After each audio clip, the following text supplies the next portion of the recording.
Okay, let's say you are working on the design of an inkjet printer. The ink droplets have a mass of m, and they travel with a speed of v. They are charged q. They enter this parallel plate where we create a uniform electric field with. Due to the presence of this electric field, the charge is going to be deflected and moves to the corner. Let's say the charge has, the droplet has a positive q charge. When the electric field is downward like this, and so due to this electric field, the charge will be deflected and goes down like this. Now we want to know what is the maximum electric field in which this drop of ink can pass through without hitting the plates. It enters right in the middle of the plate, so half distance between the two plates. First step, assume that the electric field does not exist. This droplet travels with the velocity v. It takes t seconds to complete the journey in horizontal axis. Let's say this is the x-axis. Okay.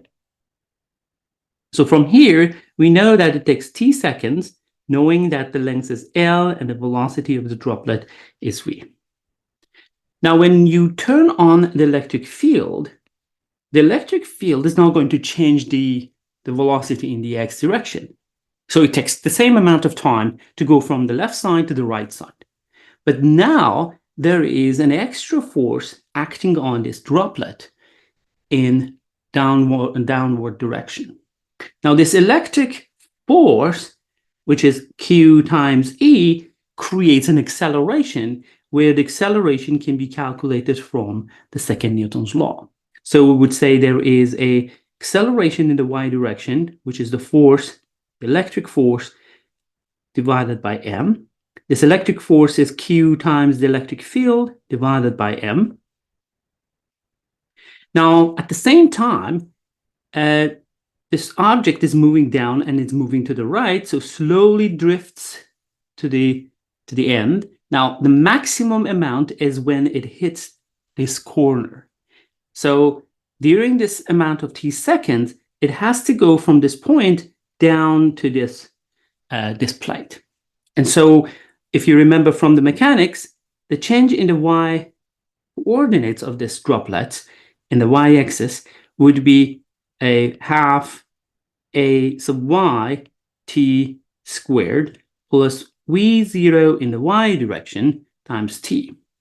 There is no v0 sub y. Initially, the droplets were only moving horizontally, so v0y is 0. And so now we can go ahead and replace it.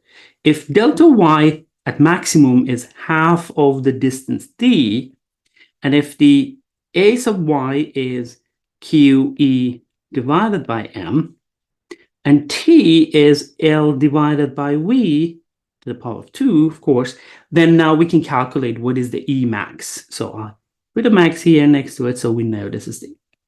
Okay, let's simplify for this. The half will cancels out from both sides, and so E max would be, okay, so we have m, d, and v squared, m, d, and v squared in the numerator, and in the denominator we have q times L squared.